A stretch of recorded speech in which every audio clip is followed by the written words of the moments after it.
Dakota, hello. Has it been 3 years already? Wow, time really does fly when you're having a good time. You went and blocked me after the last time we chatted, so I went and got myself a brand new phone number to text you with. What? Gracie?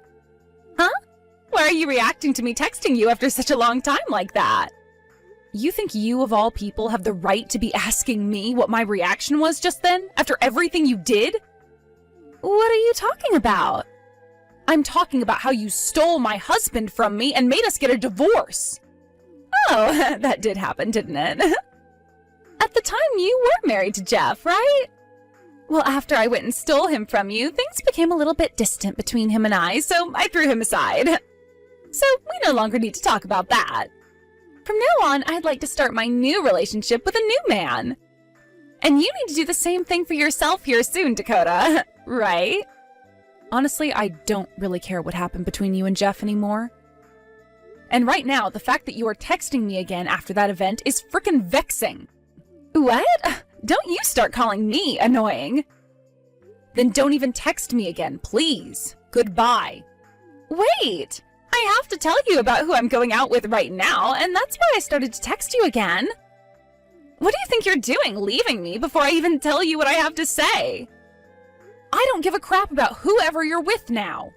Well, what if I told you I'm going out with your current husband now? What was that? My current husband, you say? Look at that, now you seem to care.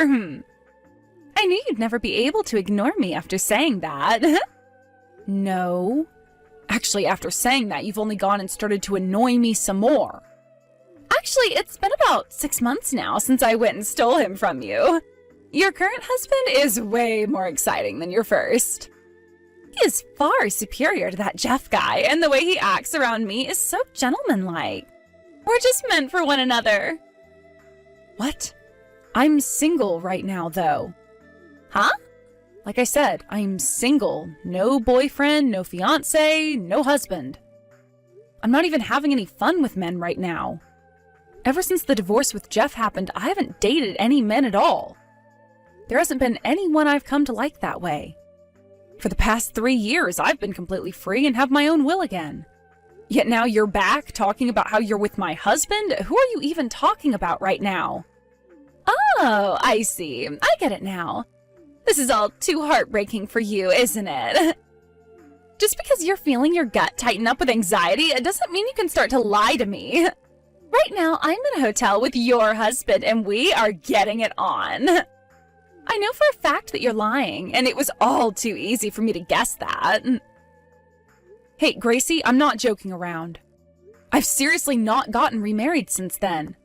Then tell me, who is this man that I've been having so much fun with and letting do me raw all the time when we come out on these little nightly vacancies? You haven't given me a name or sent me a picture of him, so I have no clue who he is. Oh my god, so this is really devastating for you then, isn't it? And could it also be that since this is your second time losing a husband to me, your brain has become completely fried from the shock? Well, you need to get your memory back somehow, alright? Because it's no fun watching you just sit there saying you have no memory of who your husband is. The whole point of me stealing him from you is to watch you get all upset with me again and talk about wanting to off yourself and such. I think you are mentally screwed, Gracie. But it's just so much fun for me. Especially when watching an old friend like you have a mental breakdown. I'm sure you were aware back in high school and college how I'd go and steal the men you loved, right? Seriously, the fact that you are so mentally screwed is making me want to call the police. I might honestly do that. This whole thing about you saying that man is my husband and all now, and talking about how you're now having sex with him all the time, I think you need some real dang help. Huh? So you're still going to lie to me? I'm just telling you the truth, Gracie. I think you need to find out again who that man you're with is and whose husband he is, because I know 100% that he's not mine. He most likely has nothing to do with me in the first place. I told you already, he is your husband. That's what he keeps telling me. There's no way that I'm making a mistake here. Well, I have no idea who he could be then. And from what I can tell, this conversation is meaningless because you keep forcing it to go on a loop. Bye. Huh? What the heck? I'm going to bust that lying thick skull of yours right open. I'll show you.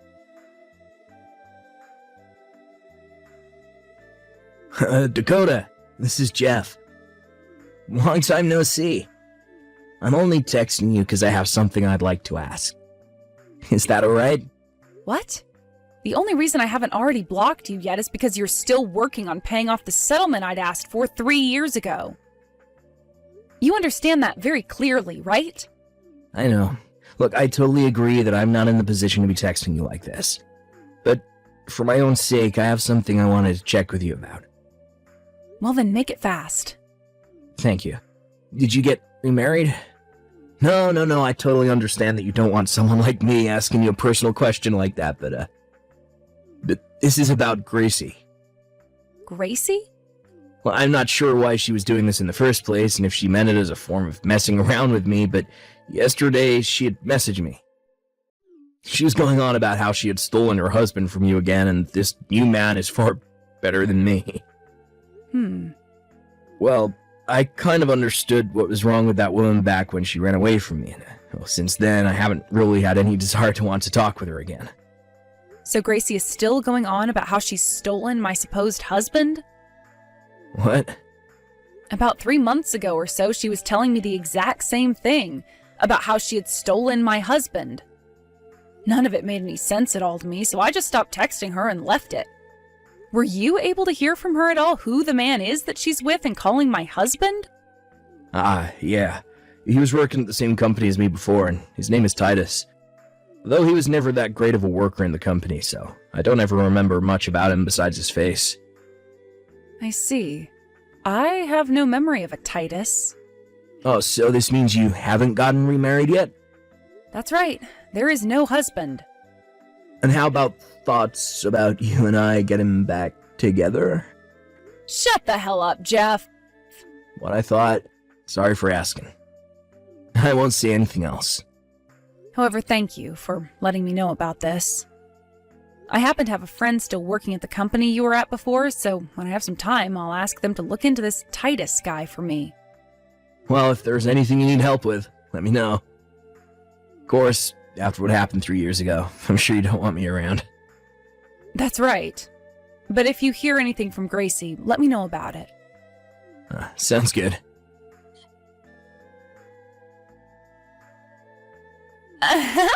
Dakota, I've really gone and done it this time. And this time, you can no longer even try getting away with lying about not having a husband right now. That's because your husband got me pregnant. Well, actually, I already knew I was pregnant a little while back. It's been around 6 months now since I first found out, but I wanted to wait until my belly started to get a bit bigger before telling you. At this point, I have no choice but to have the baby for him, and that will force you to have to divorce him, right? Oh my god, life is always filled with the unexpected. At first, I was just planning on taking your husband from you for however long things could last before I got bored, and then toss him aside as well. But this guy is the most amazing man I have ever been with. He has the best features, and his face is perfect for me. And above all that, me getting married to the man I stole from you would be a good send-off before your trip into a deep depression, right? When he told me that he wanted to marry me so much that he'd make me pregnant with his kid, I was over the moon with joy. From that moment on, he and I have felt even more close to one another. And after a few weeks at a hotel nearby, I became pregnant. Hey, how about you respond to me now? I get that this is all terribly heartbreaking for you, but there's no point in you lying to me anymore about being single. All right? Hurry up and get that divorce for me now. Hey, Dakota, I've seen that you read my text from yesterday. But the fact that you still haven't replied to me tells me there is something wrong with your head. I'm about to have a baby here soon, and you are holding up the process for my man and I. You have to divorce him now. Hi, Gracie. What perfect timing. I was just thinking about getting back to you. Well, so you're finally going to agree to divorce your husband for me? No, because like I've said plenty of times now, I'm single. Huh? You are still trying to fight me on this? Just stop talking for a second, all right? I have something I need to check with you about now, Gracie, and it is very, very important. What? Gracie, have you ever been stalked by someone before? What? Stalked by someone? I'm talking about the time between you leaving Jeff and now. Yes. There have been a few times now, actually. But after I went and gave him a little action, he left me alone for good. What? You and that stalker? I have done things like that before in the past to get men to leave me alone, so I did the same thing with him, and after he was happy, he left me alone. That's right. This last time, he was a total turnoff. His looks were awful, and that face was like that of an alien. Yet he still thought he could get with me. Well, I knew that as long as I pleased him that one time, he'd leave me alone forever. So I slept with him for 2 hours that day. But I do have to say, that did leave me with a little bit of trauma. I told myself that once I had finished up with that stalker, I would never ever do anything with an ugly man again. Did you get the name of that stalker or any other identification? We were only together one time, so I had no reason to ask for his name. Then, what would happen if that man you called ugly back then went and got plastic surgery and then showed back up in your face again?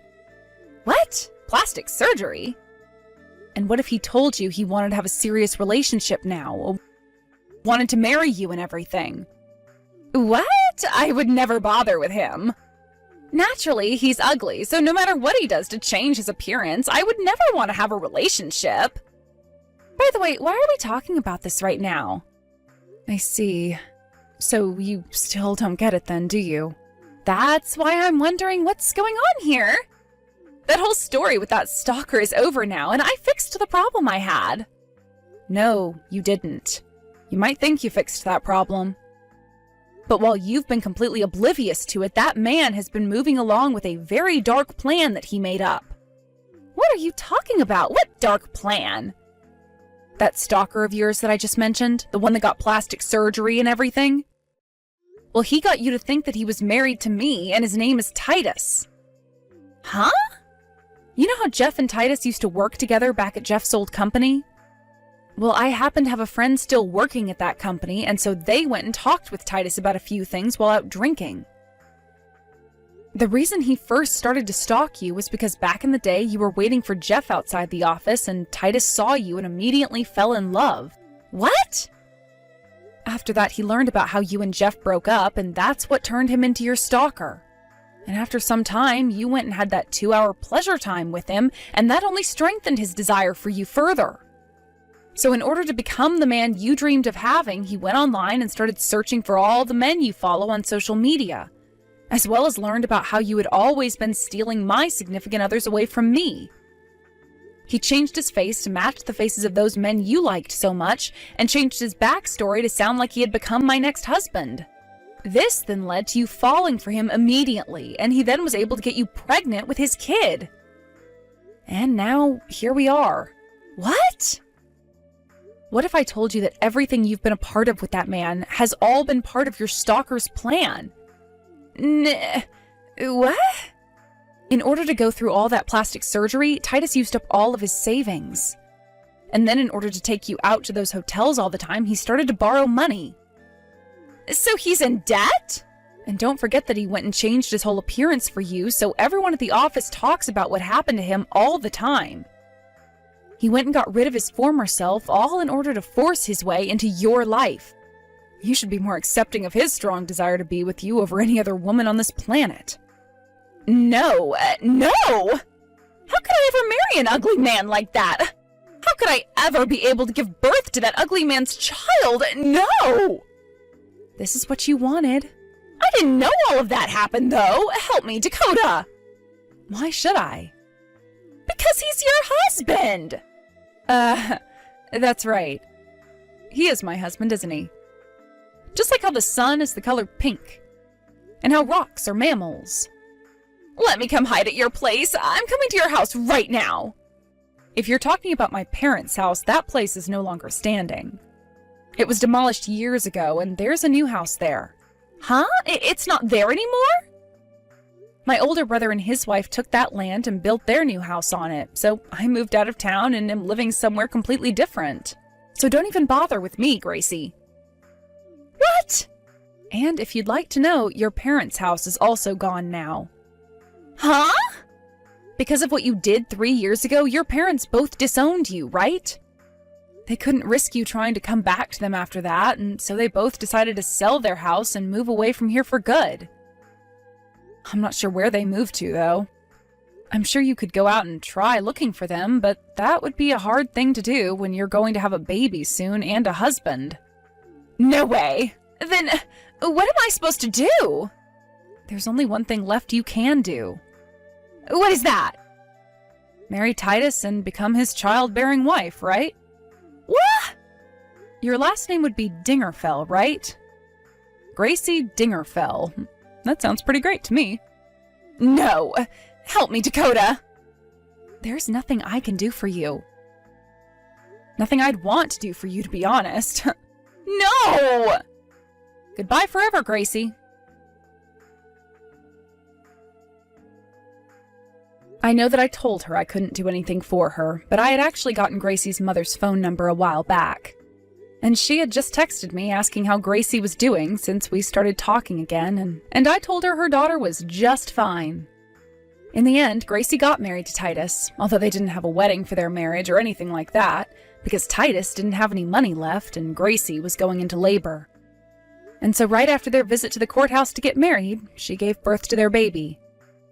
Gracie was not a fan of her baby because the moment it came out of her, she could see that it resembled the natural version of Titus, which she called ugly. But there was nothing she could do about her baby at that point, so she just began bawling her eyes out over her new life, which had just begun. And because Gracie no longer had a single person to rely on for help, she was forced to work with Titus's family, who were all monsters of their own. Apparently his mother was also looking forward to having a daughter-in-law, all with the hopes of making them her slave.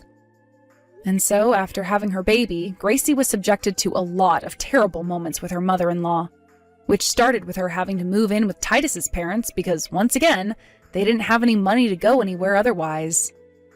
Titus's mother also blamed Gracie for him getting into debt and forced her to start working in order to pay his debt off for him. And not too long after all that started, Titus's mother told them she didn't want a grandchild anymore, and so she had Gracie's parents come and take that baby away. And, well, Titus was totally okay with her decision to do that with his baby, and even told Gracie that it was the right decision, because he couldn't handle all the baby's crying. By this point, though, Gracie was already pretty much dead inside, so losing her own baby to her parents, who both cut ties to her, didn't even faze her. Well, that's at least what everyone thinks when looking into her now soulless eyes. Anyway, that baby hasn't done anything wrong to deserve to grow up in a terrible household such as that, so I'm completely fine with the outcome there. And that means I can finally relax and forget about Gracie for good. Excuse me, Christina, but just what do you think you're doing? I just saw you walking out of the office. Are you leaving already? Oh, hello there, Miss Carlisle. I hope you had a productive day so far. Yes, I took care of all the work I was assigned for today, so seeing as it's 5 o'clock, I have nothing left to do. I was just about to clock out and head home. Why do you ask? You think you have the right to just walk out of the office right away at 5? Yes, I do. I don't have anything else on my plate for today, so yeah, I'm going home. Hold it right there, Christina. You're not done yet. What about the data I told you to take care of earlier this morning? What happened with that? Are you referring to the materials you asked me to produce to be used in the presentation for the Slock Spring Industries project? Yes, obviously. I explicitly told you to have that on my desk by no later than 3 o'clock, but I don't see it anywhere. I took care of all that before lunch. You should be able to find the data in the shared folder on the company's server. What? I spoke to you in person before I went on my lunch break, letting you know it was done, and you looked me in the eyes, nodded, and said, "Thank you." Also, just to make sure, I sent you a message through the company's chat system after I finished my lunch break, and once again you told me, "Thanks, got it." You did? Oh, well, that's strange. I don't remember that at all. From the sound of things, I presume you're still at the office, correct? If you could go to your chat window, I believe you'll find all the relative messages in my tab, as well as the file containing the data you asked me for. Oh, there it is. I guess I must have overlooked it. Oh, so you managed to find it? Well, I'm glad to hear that. Well then, if there's nothing else, I'll see you tomorrow. Enjoy your evening, Mrs. Carlisle. Hey, we're not finished yet! We're not? I was fairly certain I had addressed all of your concerns. Is there anything else? Well, you may be finished, but I'm not. And I've been with this company for far longer than you have. What gives you the right to go home when I still have work left to do? You should be staying behind to help me finish my work. I'm quite certain that using seniority as leverage to force junior employees to stay beyond their contracted hours is a clear violation of the employee harassment policy that our parent company sent out to all its child companies. How dare you talk back to me! Additionally, they also sent out a memo encouraging efficient work procedures to eliminate the need for employees to do overtime as part of our cost-cutting measures. So, in just this conversation alone, you have violated both the letter and spirit of both corporate policies. If I may be so bold, I would recommend that you cease behaving this way toward not only me, but all of the other employees in the office. Not only are you contributing to a negative work environment, but if these violations were made known to your quarterly review committee, it would have a serious negative effect on your evaluation. That's just my 2 cents, though. Do with it what you will. What is wrong with you? Who do you think you are, bringing up those stupid corporate policies to me? Just because you were transferred here from our parent company doesn't mean you're any better than me, and don't you forget that. I'm sorry, did I give off the impression that I thought I was better than you? Either that, or you're just a goody two-shoes and a suck-up to the corporate bosses. I see. Well, I had no intentions of coming off that way, so if that's how I sounded, then I apologize. And seriously, you're in no position to be giving me lectures about corporate memos or whatever. I'm not? No, you're not. Maybe if you were actually someone who mattered to this company, then I might pay a little bit more heed to your tirade right now. Look, I don't know how badly you had to mess up to be transferred here from our parent company, but the second you walked in that door, your experience there completely vanished. Poof! Gone. It doesn't mean a thing here. You're no different than any other newbie, low-level employee we hire fresh out of college. I am your superior, and you will do what I say when I say. For the record, I'm not at liberty to discuss all the details yet, but my transfer here from the corporate office wasn't a punitive transfer. Oh, sure, of course. You're actually a super-duper important person on a big mission. Yeah, right. No one believes you. It's okay. It happens. They took a big chance on you, and you completely failed to live up to their expectations, so they're chucking you somewhere that you can't do too much damage. Just admit it. By the way, if you're done with questions for me, would you mind if I asked you something? What now? Didn't you say you were working overtime right now? Huh? Yeah, I was, but I'm just about to leave. Why? I'm fairly sure that the materials for the Slock Spring Industries project presentation were supposed to be submitted to the department manager first thing tomorrow morning. What? Wait, I thought those weren't due until Friday. I should still have another day to get them finished. Tomorrow is Friday, Miss Carlisle. It is? Are you aware of what day it is today? Well, let's see. Yesterday was Tuesday, I think. I'm sorry, but yesterday was Wednesday, today is Thursday, tomorrow is Friday. Thus, the materials need to be ready by tomorrow morning, as I was saying.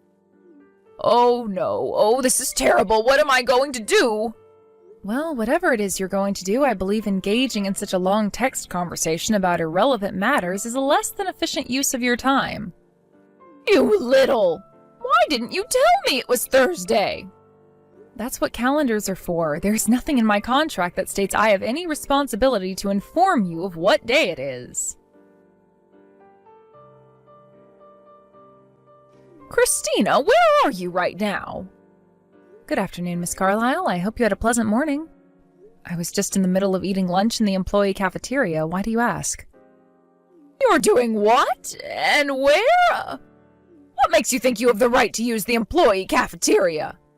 The fact that I'm an employee of this company isn't enough? My contract clearly states that I have the ability to purchase lunch from the employee cafeteria if I so choose. Oh, you cannot be serious. All the other employees here were hired by the company directly for their talent. You, on the other hand, were sent here from the parent company because of your lack of talent. We're not the same, and don't think for 1 second you're on our level. Plus, if you've got enough free time to eat lunch, then you should be working. It's 12:45 right now, and my lunch break lasts until 1 o'clock. Were you not paying attention just now? Lunch breaks are for employees who matter. You do not. I don't want to see you doing anything that doesn't involve making money for this company. You can eat after work. Malnourishment on the job doesn't only result in decreased productivity as the day drags on, it can also lead to health episodes resulting in missed work, further reducing company efficiency. Again, with the back-talking! In addition to common human knowledge that people are much less efficient when working on an empty stomach, there are multiple studies showing that elimination of lunch breaks in favor of working reduces productivity by more than is gained by the additional hour of work during the day. What? What are you? And most importantly, my contract says I have a 1-hour lunch break from 12 to 1. I won't allow you, or anyone else for that matter, to take my lunch break from me. Now, I'm in the middle of a delicious meal, so if you'll excuse me, I'd like to get back to eating. The chicken soup they're serving today is quite good. I would recommend you giving it a try on your lunch break. I have had it up to here with your insubordination. I'm coming right over there to teach you a lesson in this company's hierarchy. I hope you're ready for what happens next.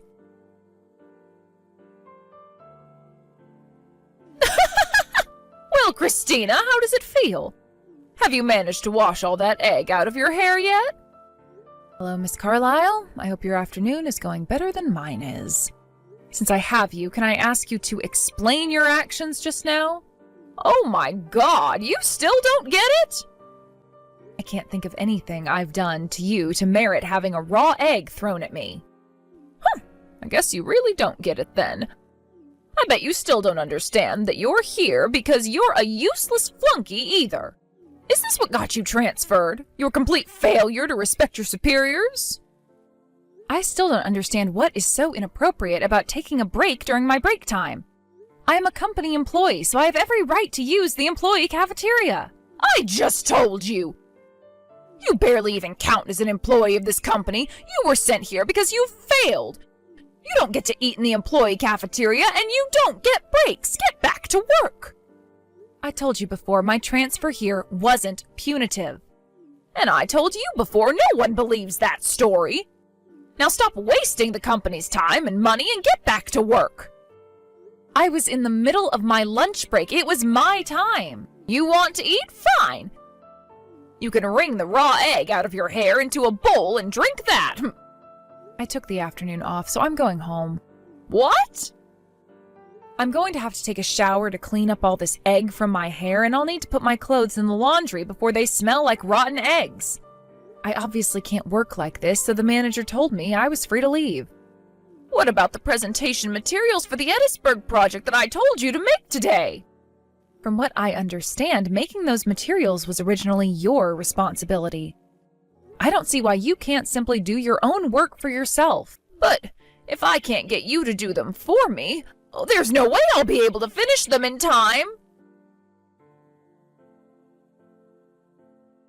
Christina, you've got some explaining to do. What's the meaning of this? Why am I being suspended without pay? Do you really need me to explain exactly what you did to deserve that relatively light punishment? Yes! Now explain what's going on right now. Wow, Mrs. Carlyle, I am genuinely surprised at your lack of self-awareness. Just what do you mean by that? You threw a raw egg at me in the cafeteria last week. Yeah, and what's the big deal with that? I don't deserve suspension for that. The employee cafeteria was quite busy at that time, which means there were a lot of witnesses. You had quite a few people register complaints with HR about you that day. What? Those pathetic losers went and tattled on me? Why? All I did was teach a snobby, stuck-up flunky like you your place. You obviously don't know how things work around here. Even if it weren't for what you did to me last week, you would still have been in quite a lot of trouble as things stood. After seeing your positively shameful behavior in the employee cafeteria, dozens of your coworkers have come forward with complaints about a serious pattern of harassment and abuse by you. Oh, they're just being dramatic babies. Is that so? Well then, let me read you a summary of their contents. It seems that for quite some time, you've been using your position of seniority to abuse, harass, coerce, and threaten junior colleagues. In particular, you apparently have a penchant for pushing off work that you should be doing onto them, typically involving threats to their career prospects or direct physical violence. I'm still waiting for what the problem is. That's just the benefit that comes with seniority. I have every right to use my position to get those children to work for me, and that goes for you, too. It does? You're going to have to explain that to me. Obviously, you failed so hard at our parent company that they threw you out like last week's trash. You're lower than even the new hires we took on last week. You're nothing. You don't deserve to be paid for your work here. You should be paying the company for putting up with you. Listen, Miss Carlisle, I have tried to tell you this multiple times before today, but you just haven't been listening, apparently. For the last time, my transfer here was not punitive. Here you go again with that same old story. If you would simply listen to what I'm telling you, I wouldn't have to say it over and over again like this. You sure think you're hot stuff, huh, Christina? I mean, what is it with this attitude of yours? You act like you're some sort of corporate policy enforcement officer or something. As if you're actually valuable enough to do that kind of work. I am the corporate policy enforcement officer. Huh? You are? Well, in a way, yes. Officially, your parent company is sending me out to all their child companies to promote employee education systems. But I actually have one more responsibility in addition to that. And that responsibility is to serve as a corporate compliance auditor. A what? I'm not the only one, either. There are a number of our child companies which have, as of yet, been unable to meet our cost-cutting goals, and auditors like me have been sent to all of them. And the result of my audit of this company is not good, to say the least. In particular, many of the issues I've discovered center around you, Mrs. Carlisle. You've been with the company for over 20 years now, and you've been taking advantage of that long history in a number of illicit ways. Specifically, you've been pushing off your own work onto more junior employees while you do, well, not much of anything. Even in the company's busiest season, you do multiple hours of overtime every night, but without any noteworthy accomplishments to show for it. Meanwhile, the people you push your work onto actually end up having to rack up hours of overtime that could have been avoided if you had simply done your own work. Do you have any idea how much money you specifically have cost the company by producing all this pointless overtime? You're a total slime ball, Christina. How could you go around spying on me like this, lying about who you really are and what you're really doing? That's just not fair. Well, if I were to come out my first day and say, "Hello everyone, I'm a corporate compliance auditor and I'm here to inspect your company," I don't think that would be very helpful to my mission. I suppose you could consider me as something of an undercover agent.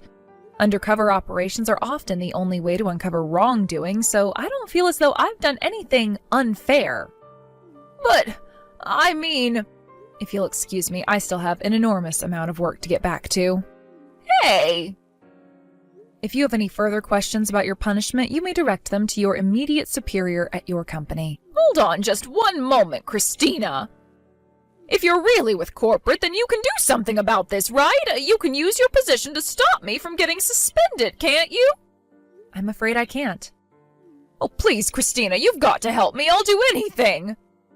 My assignment was to serve as an auditor, and my mission in your company has completed. It's actually not in my authority to do anything about your punishment at all. Then, what am I supposed to do now? I suppose there's only one thing you can do. Wait patiently for the disciplinary committee to reach their decision on your final punishment. It shouldn't take very long, considering the amount of evidence I provided them with. I can't believe this. Enjoy the rest of your day. After that, while Mrs. Carlisle was able to avoid being fired, she was still sued by 2 of the junior employees she'd been harassing. And when she couldn't bear the shame of working with the people she was making monthly lawsuit settlement payments to, she quit voluntarily. It seems she's having a difficult time finding a new job. I hope for her sake that she finds something soon, however, because those settlement payments must be having an impact on her finances. As a result of my audit, the leadership structure at that company was given a massive shakeup. We've also brought in skilled technicians for new employee training. And with that, my time as an auditor has come to an end. I still have 3 months left on my assignment here, and when that's finished, I'll be in the running for a promotion. I hope to use my experience here in order to make all of our group companies more efficient and provide our employees with positive working environments.